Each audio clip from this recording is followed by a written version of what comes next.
this is going to be some optional content which I'm adding towards the end of the 2-hour sessions, and this is going to be some content on introduction to discontinuous Galerkin methods. So DG methods or discontinuous Galerkin methods are methods which allow us to combine the merits of finite volumes with finite elements. So in finite elements, we got some benefits like the ability to go to higher order approximations, the ability to mesh complex shapes, the ability to work with multiphysics problems and complex boundaries.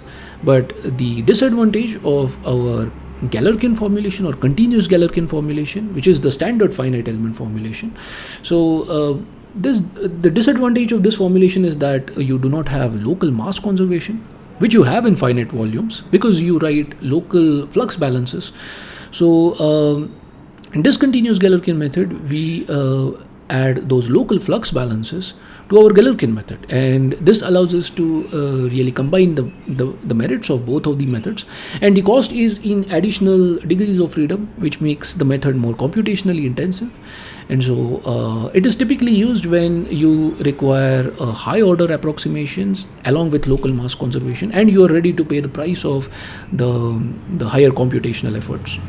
So let's begin by looking at again the same problem which we looked at previously for our finite differences, finite volumes and finite elements. So this is actually an elliptic problem, and in case of DG, typically we start off with advection problems. And that is because DG was defined, was mainly designed initially because CG was not able to work with hyperbolic problems. So typically we start off with hyperbolic equations, but since we have already designed an Excel sheet for this elliptic problem using finite elements, CG finite elements. So let's just solve this problem first. So let's look at the elliptic case first and do a head-to-head comparison between CG and DG solution, so that we'll do it on an Excel sheet once again, so that this becomes so that you can look at the data structures very clearly. And then we'll also look at the advection case where I will provide a code and we look at tracking a moving wave. So let's start off, and first let's look at our continuous Galerkin formulation once again. So why do we call this as continuous Galerkin? So as you can see, we use piecewise continuous approximations here. So these are our linear Lagrange polynomials, or you can also call them as linear hats. So they are one at one of the nodes and 0 at the other nodes inside every element, and that gives us this nice property where you can see that they are continuous across. So they are joined at each of these nodes. So that is why we call this as a continuous Galerkin formulation. And now you can see here that at x2 you have a single value u2, which is a coefficient which is scaling these polynomials at x2. But in case of DG methods, you can see that at x2 you have two values, because we are really breaking these elements into different parts. So these are not continuous anymore, these are discontinuous. And this gives us some advantages. Of course, we are not restricted to linear or we can go to any order polynomials in Lagrange, but we could also go to modal kind of polynomials which are stored at the cell centers. So we really get a kind of flexibility in the kind of polynomials that we can use. And so you could look at schemes like DG, spectral element methods, and so there are so many different methods which are possible, possibilities which arise after you basically start using discontinuous elements. So the main thing to see is that at x2 you are having two values, u2 minus and u2 plus. At x3 you are having two values, u3 minus, u3 plus. And we are to make sense of these terms, we will define jump terms and average terms. So jump is basically just the difference of these two edge terms, and average is the average of these two edge terms. So we'll use these kind of jumps and averages to write down an approximation, and there are various authors who have developed different flux approximations between these two between these various discontinuous elements. And these are based on these jumps and averages, different formulations, and based on that the method of discontinuous Galerkin which you're using will really change. And in this case, for the elliptic formulation, we'll be looking at what is called as an interior penalty method. So let's start looking at this one by one. So before that, let's try to understand some intuition behind the fluxes in continuous Galerkin. So let's try to look at the flux at the node 2, which is present at x2. So clearly you have two contributions here. So one is coming from the first element on the left, and on the right there's a second element. So let's try to integrate this flux. So in this case the flux is just so you do not have any k term here, so the flux is just du by dx dotted with the unit normal. So let's just compute du by dx inside the first element. So that would be just piecewise constant in this case, u2 minus u1, and you would dot it with the unit normal in the outward direction, which is plus 1 in this case. So this is the flux which is flowing out from the first element, so it is u2 minus u1 in the rightward direction. And similarly in the second element you would get u3 minus u2, and you would dot it with the unit normal in the outward direction, which is minus 1 in this case. And so on the leftward from the second element you have a leftward flux, which is u2 minus u3. So these are in opposite directions. So to make sense of the flux at x2, you really have to just take a difference of these two guys, and when you take the difference, this u2 term will drop out. If you take if you do the same operation at x3, the u3 term would also drop out. And so naturally you can see that the way this method is constructed, the continuous Galerkin method, the fluxes are just cancelling at the opposite ends, and only the boundary contributions will remain. And so this method is globally mass conservative. It is not locally conservative, especially when the flux in one of the direction is expected to be higher than the other direction, which happens in our convection diffusion equation when the convection is really dominating. It also happens in our hyperbolic equations, like an advection equation, where you are having a velocity which is really flowing from upstream to downstream, so there is a direction in the information propagation. But in case of diffusion, there is no direction in the information propagation. So it really depends only on the concentration gradient. So so really in case of diffusion, you do not have a problem with the continuous Galerkin method. But once you start putting more and more advection or convection into it, so continuous Galerkin doesn't work. And so that is why we used SUPG in the previous video. We looked at SUPG, which allows us to make continuous Galerkin more stable for advection dominated cases. And another method of stabilizing Galerkin is to use a discontinuous Galerkin. So in discontinuous Galerkin, what we are doing is, again, we are just evaluating these fluxes inside the element. We construct a polynomial from this, which is in this case u2 minus u1, u2 minus u1 plus, right, these two guys. And then we would construct again the flux in the second element, which comes from u3 minus and u2 plus. And then you would basically again take a difference of these two guys. But by definition, u2 minus and u2 plus are not required to be the same, and that is why they would not cancel out in the method itself. So by design they would not cancel out. So now you can see that the flux at node 2 has 4 degrees of freedom instead of 3 degrees of freedom. In the previous case, u2 was just one node, so we had 3 degrees of freedom. Now we have 4 degrees of freedom. And so now let's look at how the matrix structure would look like for the discontinuous Galerkin formulation. And so here you can see that you are having two kinds of integrals here. So one are the integrals inside the elements, and one are the integrals and the other are the integrals at the edges. So there are two kinds of integrals. So so the first integral, the integral inside the element, so this is really same as just as our continuous Galerkin case, and you can see that I am putting these terms here, k11, k12, k21, k22, really similar to our continuous Galerkin case. But now you can see that they are broken, which means that there is no overlap. So in the previous continuous Galerkin matrix, so you could see that at k22 you had an overlap of element 1 and element 2. So you would add both of these at k22 and k33. But in case of our discontinuous formulation, there is no addition. So as you can see that these are really separate. And then you have another integral and this is an integral over the edge. And the way to evaluate that is just as we have seen in the previous slide.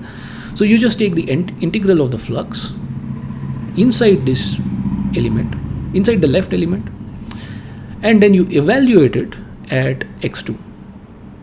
You again take an integral inside the right element, again you evaluate it at x2 on the right side, and these would give you two separate integrals.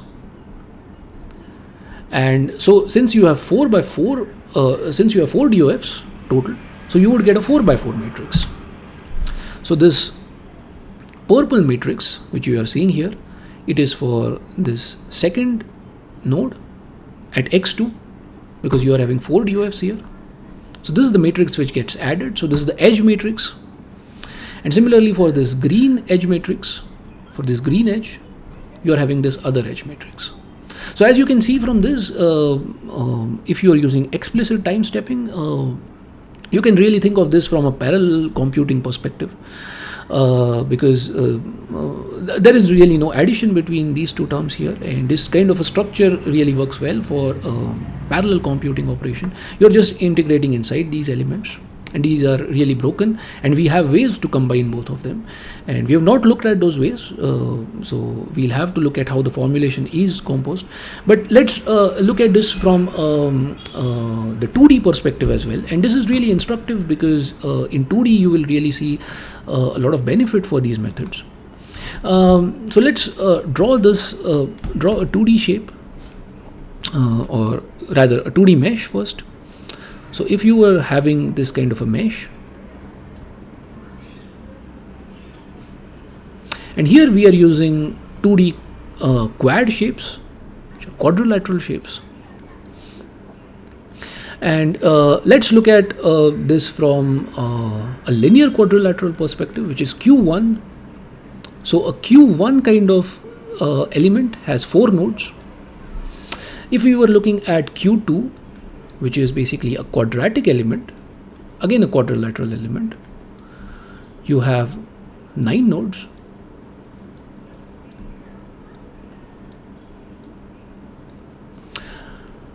And first let's look at this mesh when it is composed of Q1.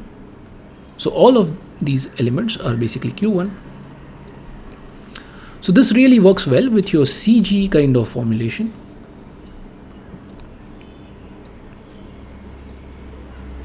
And let's also have a look at how these shape functions look.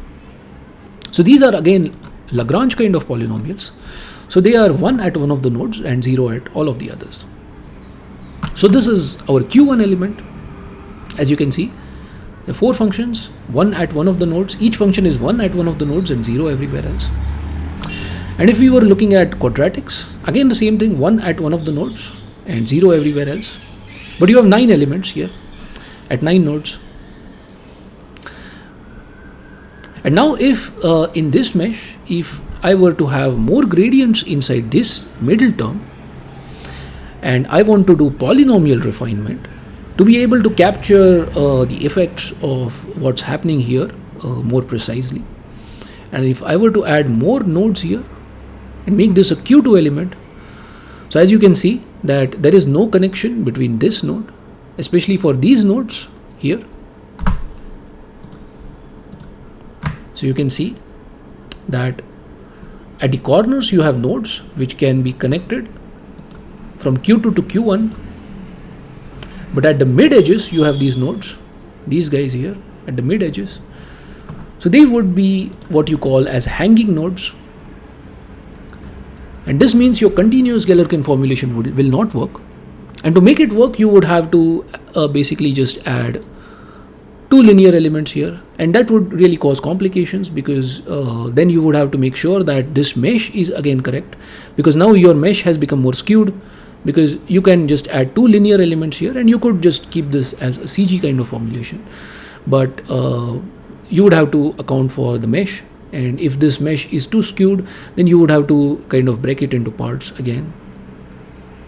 So this adds complications. And if you were having a Q3 element, so this would have 4 nodes at each of the edges. And as you can see, Q3 doesn't couple really well with Q2 because you have 4 nodes here and 3 here. And you would just have to add 3 linears here, or maybe 2 linears here and one quadratic here and 1 linear here. So you would really end up with a lot of complications. But since we are using a discontinuous Galerkin formulation, we can really crank up the order inside any element, which means that we can do adaptive polynomial refinement very easily without having to worry about the mesh a lot. So really this is very advantageous, and so that is also one of the reasons why discontinuous Galerkin methods are so popular when you look at polynomial refinement. So let's again look at, let me start the slideshow. Right. So let's return back to our discontinuous Galerkin, and now we have to look at how we can construct a formulation for this for our elliptic problem. So for doing this, as I mentioned, we will again use the jump terms and the average terms, and let's look at some properties now which we can use for creating this approximation. And one of the properties that we can see very clearly is that the solution is basically continuous. It's a straight line, and even if I had a source term, this would be a curved kind of shape here. But it's clear that U2 minus, so U2 minus and U2 plus should be really the same when you have a converged solution. So the converged solution will just satisfy the jump at the edge is equal to 0. And without this, you would not have what you call as a consistent solution. At the same time, you are also interested in the local mass conservation. And for this flux at the boundaries, so the jump in the flux should also be 0. So with these two, we can really go about constructing an approximation. And in this case, we'll be constructing an approximation which is known as the interior penalty method. So to do this, let's again look at our diffusion equation. So this is our strong form. And this was our continuous Galerkin formulation, in which we multiplied this strong form by a test function, V, and we integrated it by parts, and we got these two terms here. So one is a boundary term, which we use for imposing our Neumann boundary conditions. And we did not have any boundary terms inside. And as we have seen, even if we had those terms, they would just cancel out. So we just have this kind of a term inside, which is grad V dotted with grad U.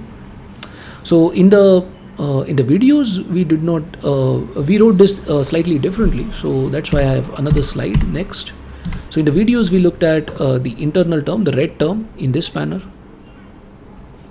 where V was the test function which defined the rows, and U could be broken up again into the trial functions, which are again the same as the test functions because we are looking at Galerkin's method. And so you have these these trial functions determining your columns. So when you write this grad V dotted with grad U, you end up with a bilinear form, which is basically a matrix. And on the right hand side, you have a linear form, which has your Neumann term. And you also have, if you have a constant source, you could add it here, or any linear source term, you could add it here. So we have already seen this. So now let's look at how this formulation changes for our discontinuous Galerkin case.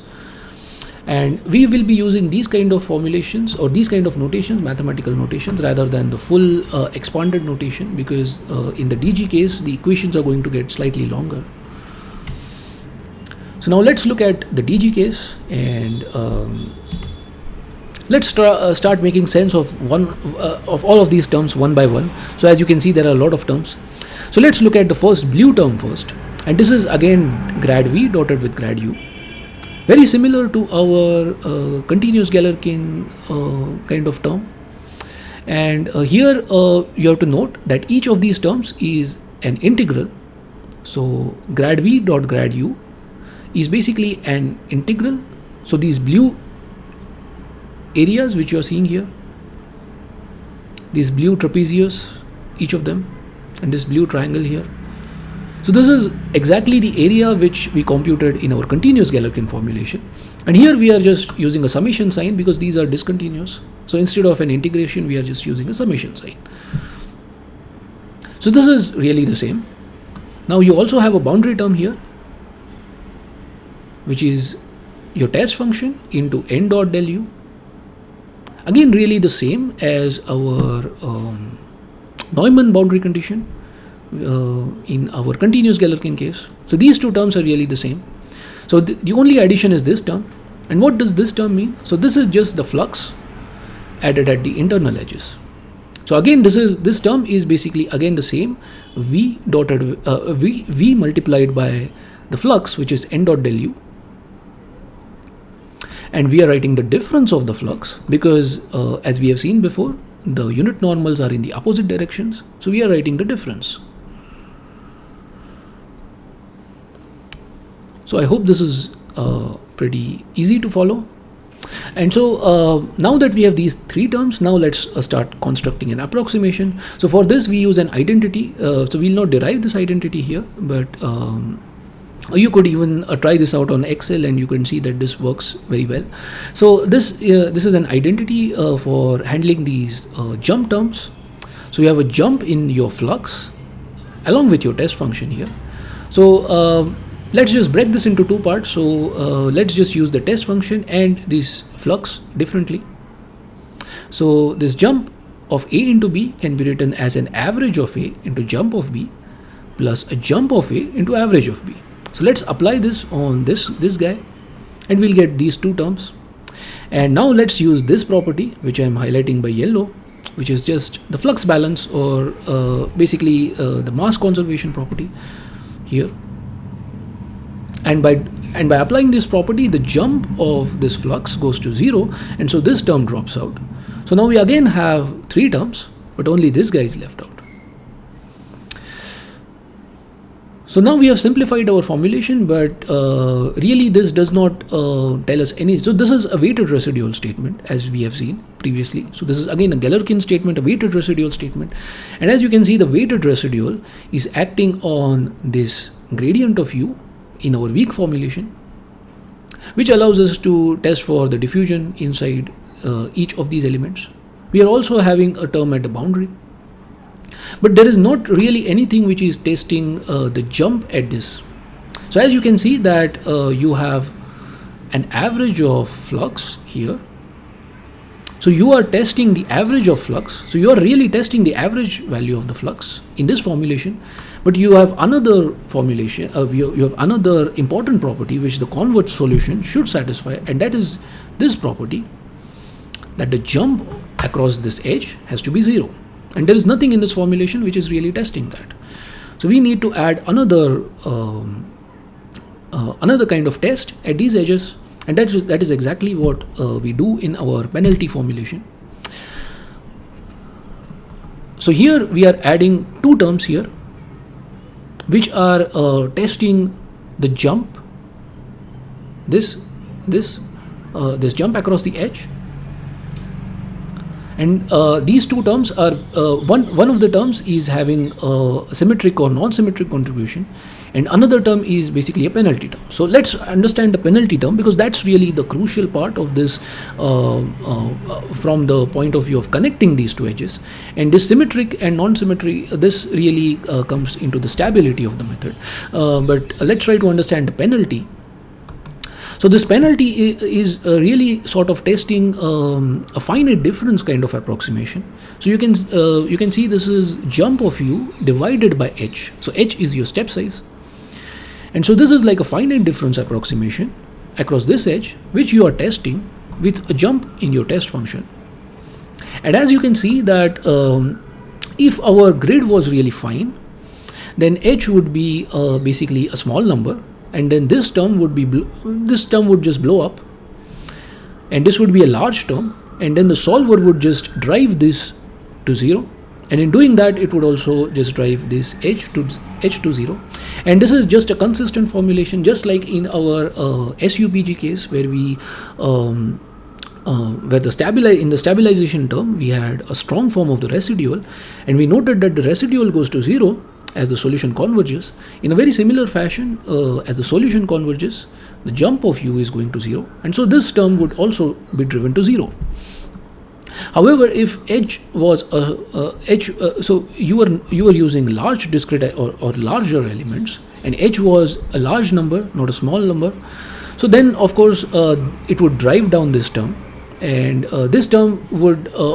It's possible that this term would just go close to 0, and you would not apply this kind of connection here, and that is why we add a penalty term.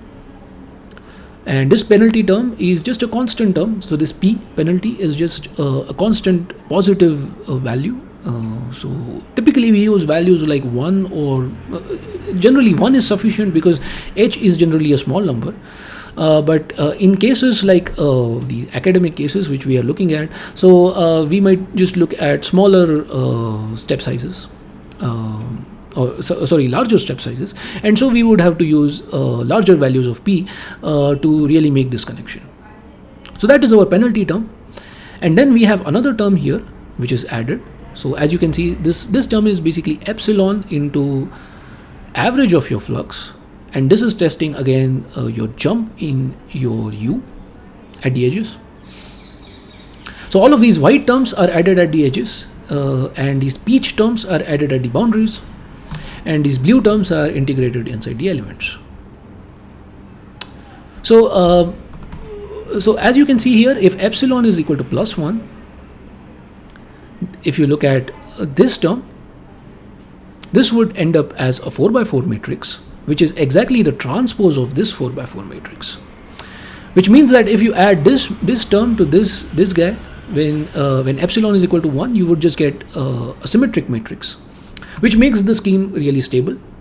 So this is called as a symmetric interior penalty scheme.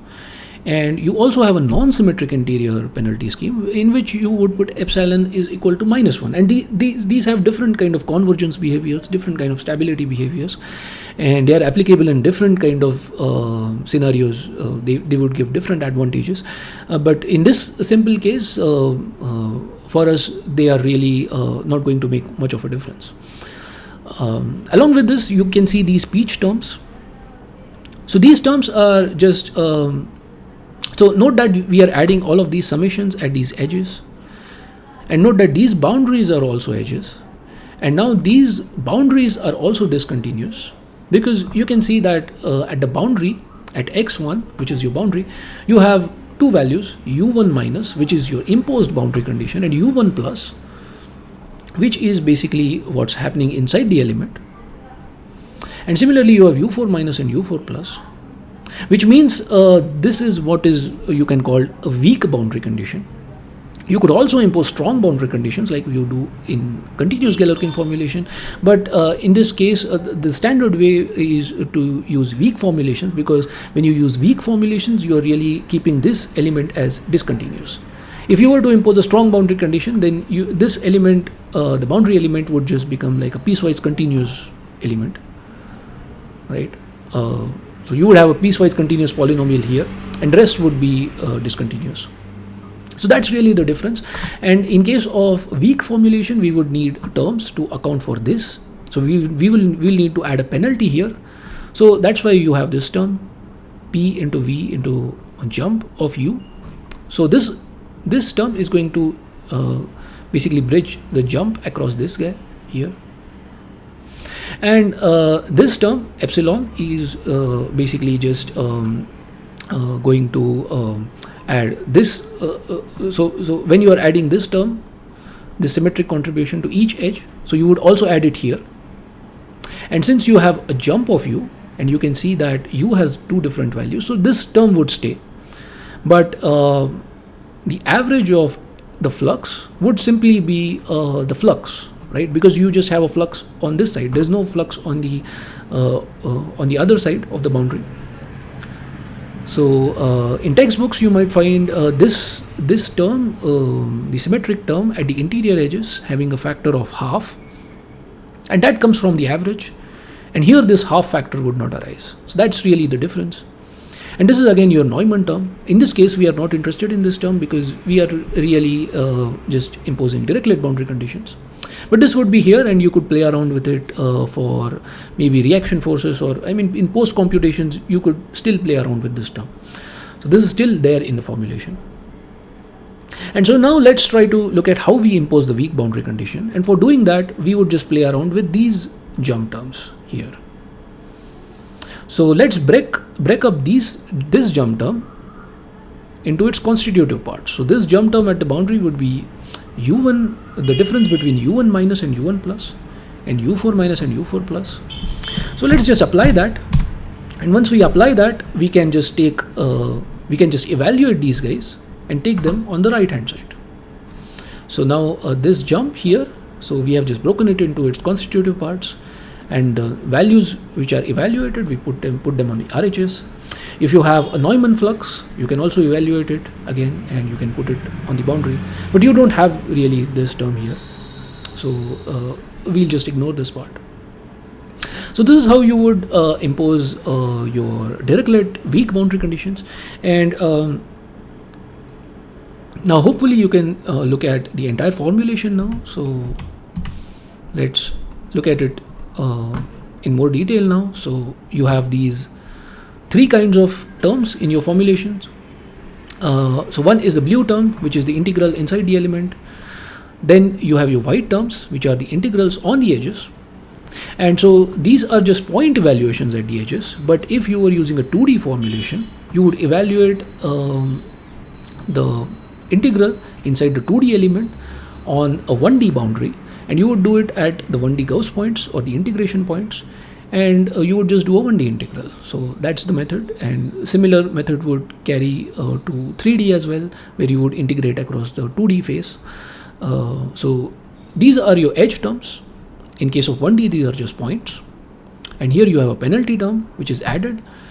Strictly it is being added. And you have another term which is adding a symmetric or non-symmetric contribution to our term, which is to the first term which has come out from the integration by parts. And then you have the other terms which are helpful in imposing the boundary conditions.